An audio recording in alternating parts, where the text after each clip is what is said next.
The Untouchables. Who were they and why they became untouchables? By Baba Sahib Ambedkar.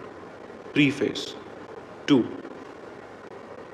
But what annoys one is the intolerance of the Brahmin scholar towards any attempt to expose the Brahminic literature.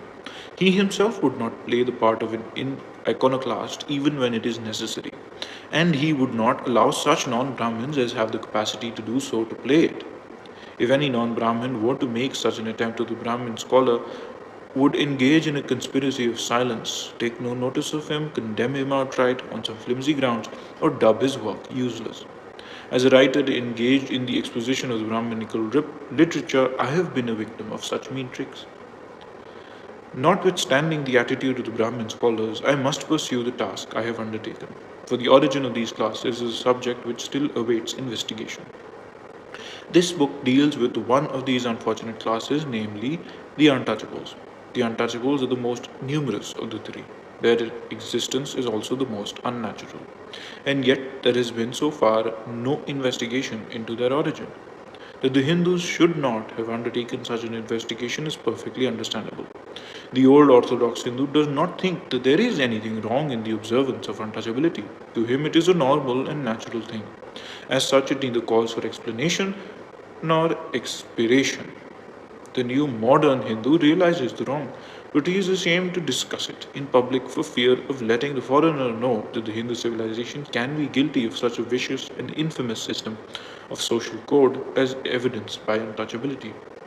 But what is strange is that untouchability should have failed to attract the attention of the European student of social institutions. It is difficult to understand why. The fact, however, is there. This book may therefore be taken as a pioneer attempt in the exploration of a field so completely neglected by everybody. The book, if I may say so, deals not only with every aspect of the main question set out for inquiry, namely the origin of untouchability, but it also deals with almost all questions connected with it. Some of the questions are such that very few people are even aware of them, and those who are aware of them are puzzled by them and do not know how to answer them.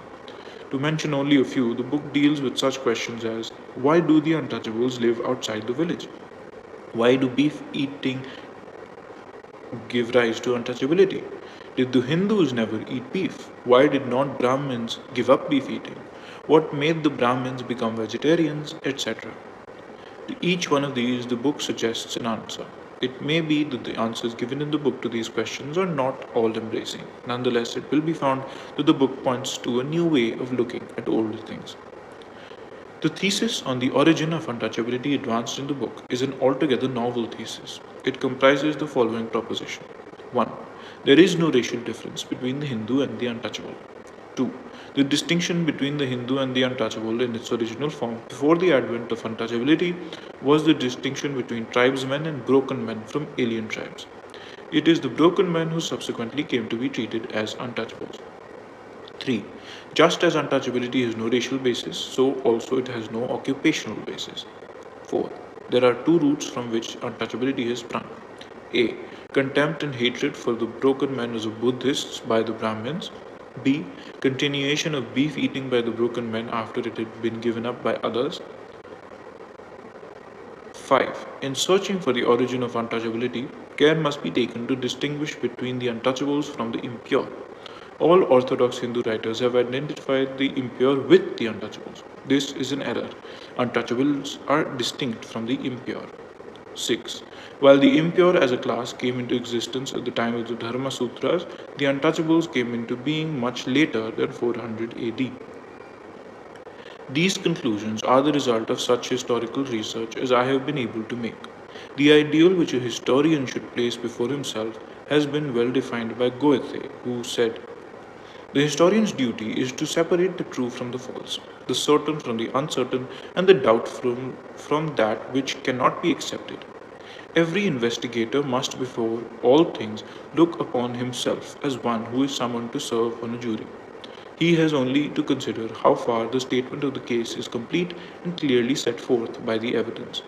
Then he draws his conclusion and gives his vote, whether it be that his opinion coincides with that of the foreman or not. There can be no difficulty in giving effect to Goethe's direction when the relevant and necessary facts are forthcoming. All this advice is, of course, very valuable and very necessary. But the Goethe does not tell what the historian is to do when he comes across a missing link, when no direct evidence of connected relations between important events is available. I mention this because in the course of my investigations into the origin of untouchability and other interconnected problems, I have been confronted with many missing links. It is true that I am not the only one who has been confronted with them. All students of ancient Indian history have had to face them.